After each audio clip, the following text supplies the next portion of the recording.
It was my fourth deployment, this time to northern Syria.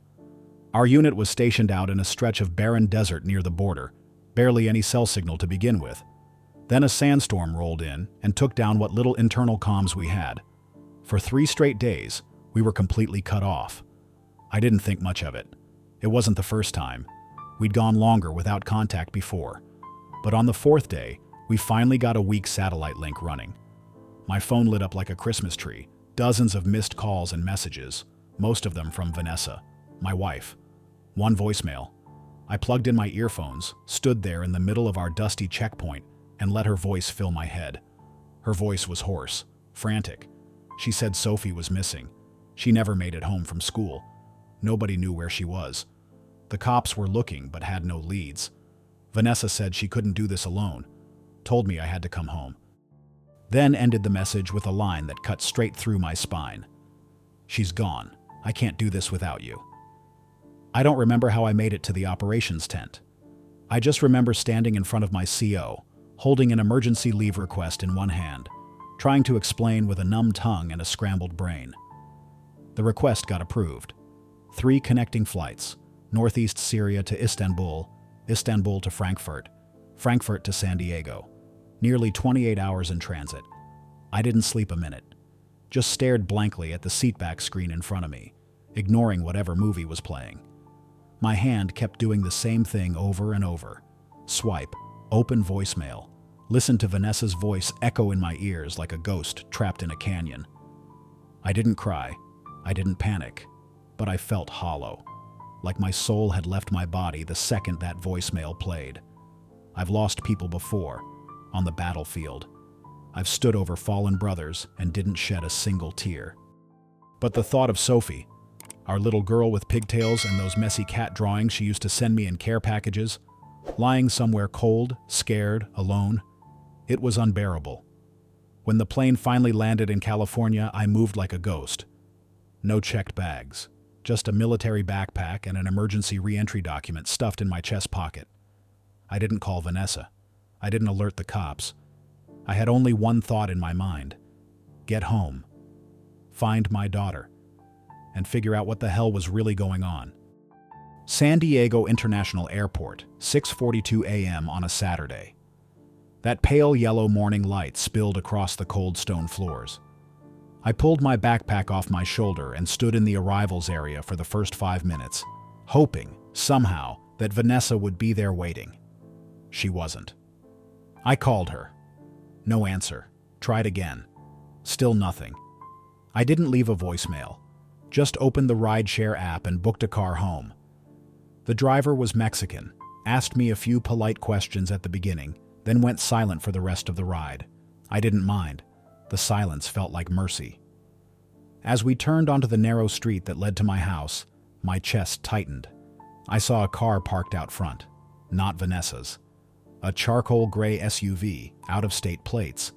Not someone I recognized. Right as we pulled up, the front door opened. A man stepped out of my house, looked about 40, short business-style haircut, white button-down shirt, no tie. He was holding a folder. He didn't see me sitting in the car. Just walked to the SUV, got in, and drove off without a glance back. I stepped out. The driver asked if I wanted him to wait. I shook my head. I unlocked the front door. The house looked exactly the same as when I left. But there was something off. Not chaos, not grief. Just this unnatural calm, like someone had staged the place to look normal when everything was anything but. Vanessa was in the kitchen, cream-colored sweater, hair tied up. She looked up when she saw me. No shock, no running hug, no tears, just a nod.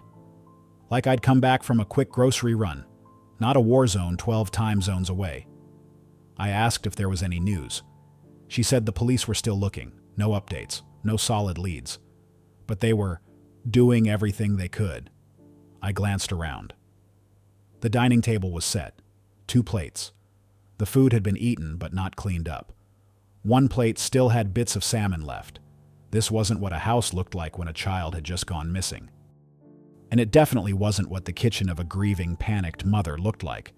Especially not Vanessa, who used to stress-eat apple slices when Sophie got a mild fever. I sat down.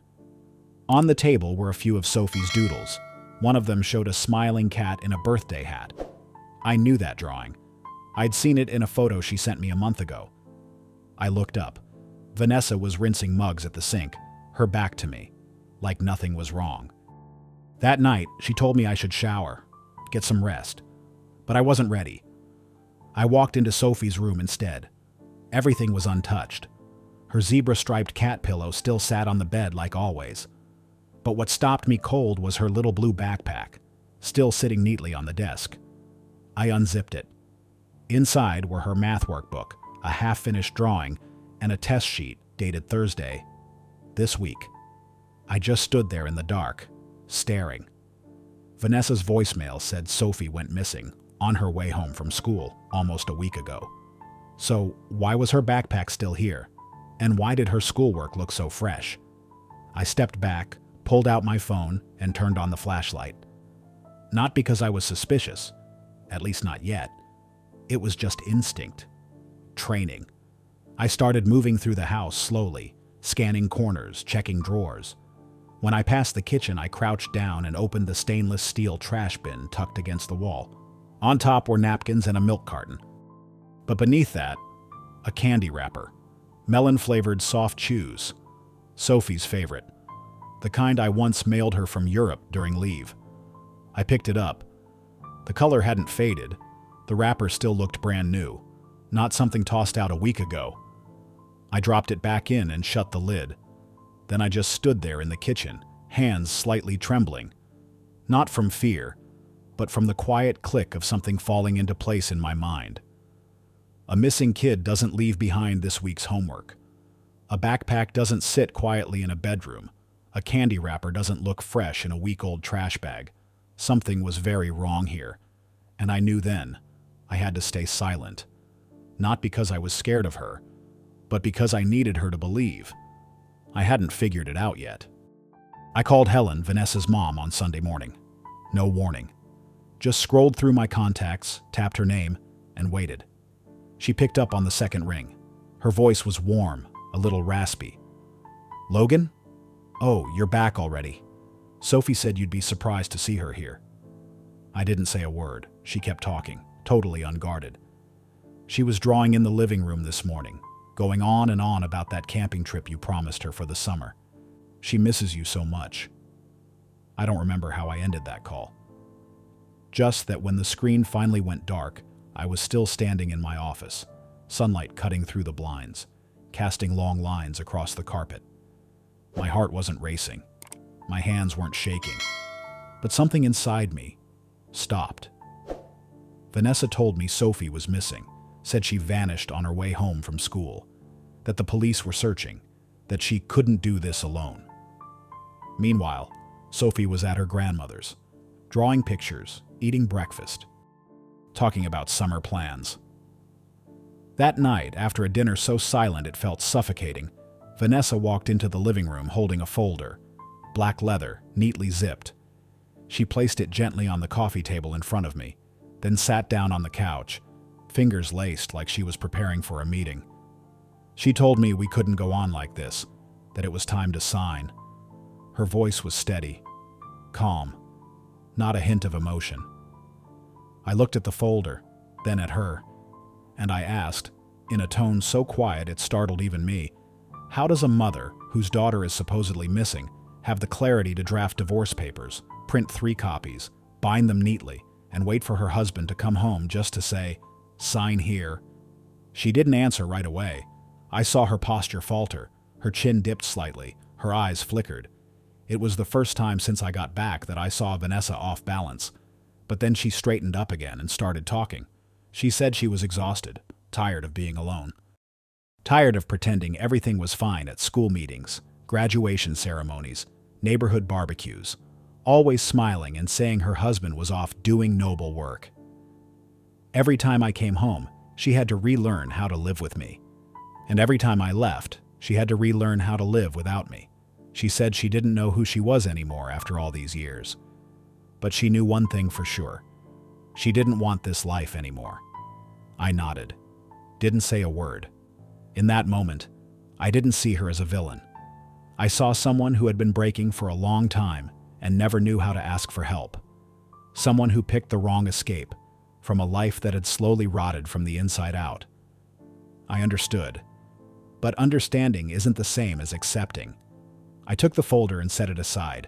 I didn't rip it up. I didn't sign it. I just told her I needed a few days to sort things out in my head. She didn't protest. I left the room, folder in hand, not to sign, but to inspect every single page, every detail. I've been through war, but this war, it wasn't out there. It had already started, right here, in my own home. The next morning, while Vanessa was still asleep, I slipped out early.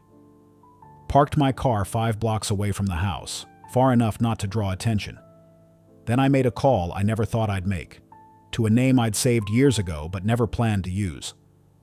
Major Gregory Haynes, a military attorney who specializes in divorce cases involving fraud, financial deception, and violations of service member rights. I met him once during a legal seminar back at Fort Campbell, when one of my unit buddies found out his wife had sold their house while he was deployed in Afghanistan. He remembered me. Same gravelly voice, like boots scraping concrete. I told him everything. No sugarcoating, no dramatics. Just facts. When I got to the part about the missing child being a lie to pull me home, he paused for a few seconds. Then said, slow and deliberate, "If you have proof she fabricated that, with intent, for personal gain, and in a way that impacted your service, you could nullify the divorce proceedings. You'd have grounds to press for a fraud investigation." I sat there in the car, hands on the wheel, the soft hum of the AC in the background. Proof. Didn't need a lot. Just needed the right kind. I remembered the camera system I once installed at home, back when I just wanted to watch Sophie and Vanessa while I was overseas. I hadn't accessed it in a while. The login didn't work anymore. Someone had changed the password. I parked at a tucked-away coffee shop in an industrial district, opened my laptop, and sent a secure, encrypted email to an old contact, Noel. He was a surveillance tech back in Kandahar. After his discharge, he started a private company that specializes in security system recovery and digital forensics. I kept it short. Need access to my home camera system. Password was changed. Urgent. He replied in 15 minutes. Said he'd work on it and get back to me within 24 hours. In the meantime, I planted 2 micro audio recorders in the house. One under the bookshelf in the living room. The other tucked into the fake wood paneling beneath the kitchen counter. Barely bigger than a thumb drive, but sensitive enough to pick up a whisper within 6 feet. I wasn't waiting for a fight. I was listening for slip-ups, the things people say when they think no one's listening. The next day, Noel came through. He restored 9 days of footage from a backup server, sent me 3 clips flagged as noteworthy. Clip 1, Friday, 5:38 p.m. The front door cam showed Helen, Vanessa's mom, picking up Sophie. The kid looked happy, skipping out the door with her backpack and that yellow stuffed bear she always slept with. No panic, no struggle, no sign of anything even close to missing. She turned and waved goodbye. Vanessa smiled and waved back, then closed the door. Clip 2. Friday, 7:20 p.m. Vanessa was at the kitchen table, having dinner with a man I didn't recognize. Mid-40s, casual dress shirt, confident posture. They sat across from each other, eating, drinking red wine, laughing, occasionally reaching across to touch hands, leaning in. No tension, no secrecy, just comfort. Clip 3, Friday, 9:43 p.m. The hallway cam upstairs caught both of them walking into what used to be our bedroom. Door closed behind them, lights out. He left the next morning, just a few hours before I landed. I saved everything. Downloaded it all to a hard drive, the same one I always kept hidden in my gear when deployed. My little vault of things that mattered. Afterward, I just sat there for a long time, staring at a blank screen, listening to the steady whir of my laptop fan. They didn't wait for me to leave. They just needed me far enough to think I wouldn't make it back in time. Vanessa didn't just lie. She staged it. She engineered a full story, from the fake disappearance to moving Sophie out of the house, creating a scene clean enough for her new life to begin. The only mistake? I came back earlier than she planned, and I stayed quiet long enough to catch everything she didn't bother to erase. I wasn't in husband mode anymore. I was in mission mode. I told Vanessa I needed a few days to clear my head, about everything, about the divorce papers, about that line she said the night before. We can't keep doing this. I said I'd be staying with an old friend, a guy I used to serve with back in Okinawa. Told her I needed space. Told her if there was any news about Sophie, she should call me right away. She nodded. Didn't ask a single question, like she thought the plan was already in motion. But I didn't go to any friend's house. I checked into a hotel a few miles away, close enough to keep watch, far enough to stay invisible. I rented a black SUV so I wouldn't be recognized. 3 hours later, I drove back toward the house and parked about 200 meters away. Just as I was settling in, he showed up again, the same man. Same silver car, out-of-state plates. He parked right by the curb and walked straight up like he owned the place. The door opened before he even reached for the bell. I couldn't hear what they were saying. But I didn't need to. The audio recorder I'd hidden behind the bookshelf picked up everything.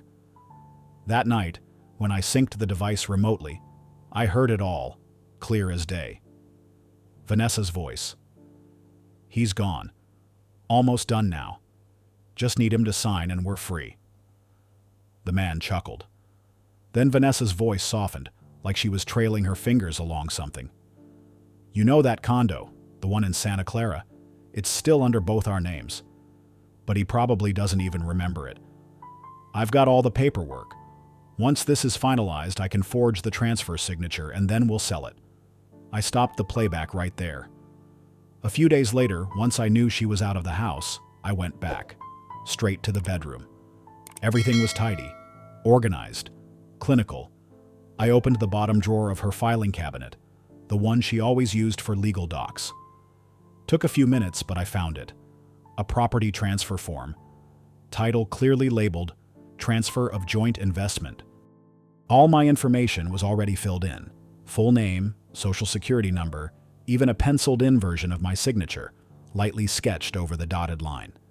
All it lacked was the ink, the real deal. I held the form in my hand and stared at it. I remembered that condo. We bought it 6 years ago, right after I came back from my second deployment. I'd just been approved for a VA loan. Low interest, no down payment, no mortgage insurance, all benefits offered through the Department of Veterans Affairs. Vanessa was the one who suggested we start investing in California real estate. I agreed, partly because I trusted her, partly because after all those years overseas, I thought maybe it was time to build something stable. That condo is still in both our names.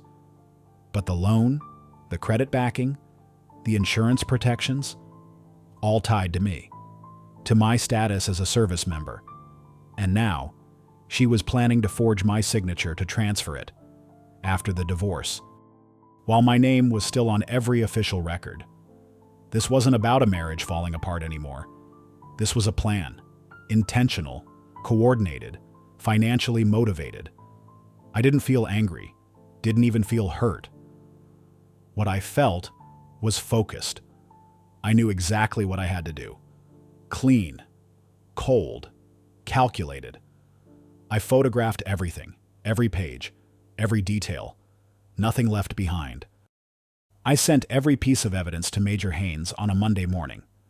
Within 48 hours, he filed an emergency motion to halt the divorce proceedings, along with a petition for a mandatory psychological evaluation for Vanessa, on the grounds of clear and deliberate fabrication of distressing falsehoods that may constitute emotional abuse. But he didn't stop there. The file submitted to the court included everything: the unsigned property transfer form, the audio recording of Vanessa and her lover, the surveillance footage showing them having dinner and entering our bedroom just hours after she claimed our daughter was missing. Before the court date, I called Helen, Vanessa's mother. I told her everything, every detail. Then I asked her to testify. I knew what I was asking. She was still Vanessa's mother. But I made it clear, if she covered for her daughter, she'd become complicit in the deception. And this wouldn't just affect her. It would affect Sophie. There was a long pause on the line.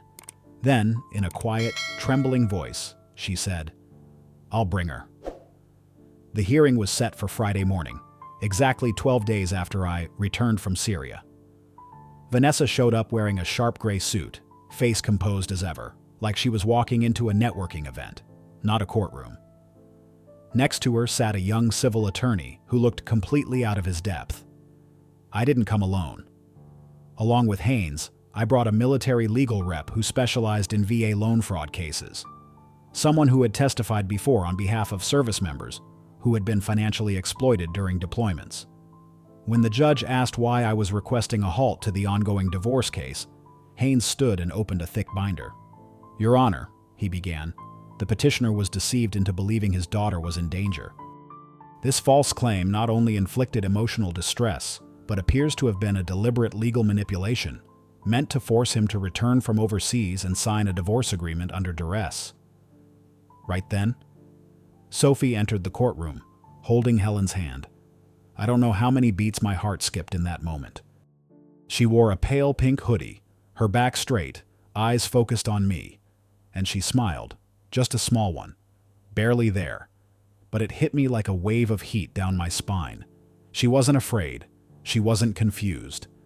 There was no panic in her face, only the quiet gaze of a child who understood that adults sometimes lie, and she deserved to know the truth. Helen didn't look at her daughter. She only nodded to me, just once, a silent apology, and it said everything.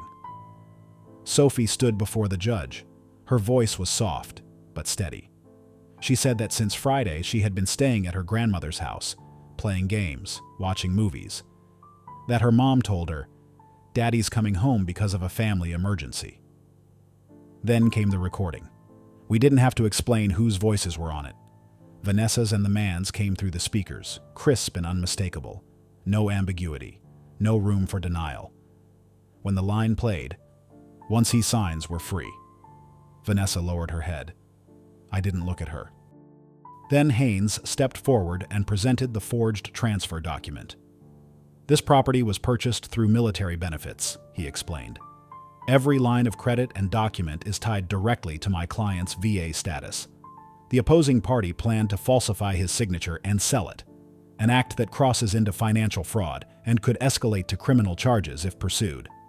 But he wasn't done. He presented his final report, a dossier on the man in the video, Curtis Doyle. Curtis wasn't just a lover. He was a former personal financial advisor, one who had been involved in a civil case 4 years earlier in Colorado. He had been accused of psychologically manipulating a client's wife, coercing her into a divorce, draining joint investments, and disappearing with the money. That case was settled out of court, but the paper trail was still there. When Haynes said Curtis Doyle's name for the third time in that courtroom, I saw Vanessa's hands tremble. I didn't have to look. I knew. I wasn't there to destroy her. I was there to make sure the court saw clearly who was really the victim in this story. Not the woman claiming to be a single mother struggling alone, but the man dragged back from a war zone on a lie, so he could be cornered into a divorce, have his signature forged, his property stolen, and his role as a father erased.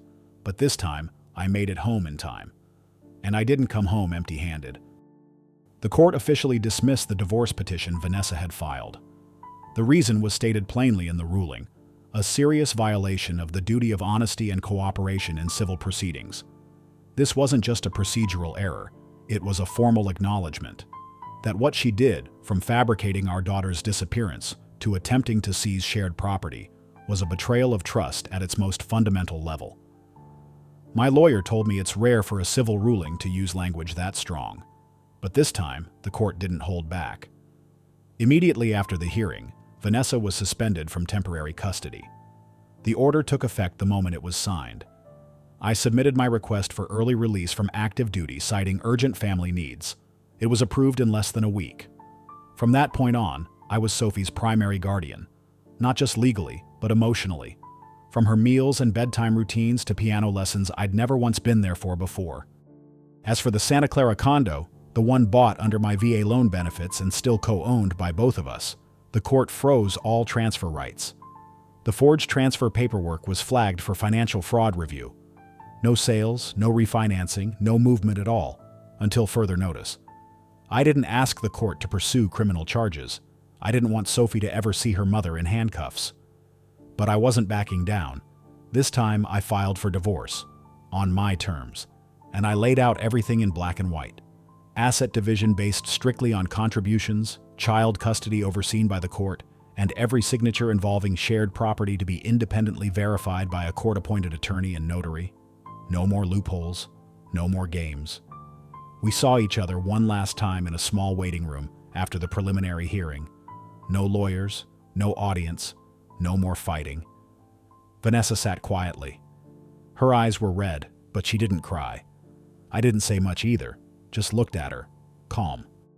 And I said, "You once said you'd do anything for our daughter, but the first thing you chose was to lie to her." She didn't respond. Maybe she didn't need to. That night, while I was folding Sophie's clothes, she walked over without a word, climbed into my lap and wrapped her arms around my neck, like she used to when she was little. No tears, just a hug, solid and sure. And then she whispered, "I know you'd never leave me." I didn't answer. I just placed my hand gently on her back, steady and quiet. And I knew, after everything, I hadn't come back too late. I came back just in time to hold on to the one thing that mattered most: my daughter's trust.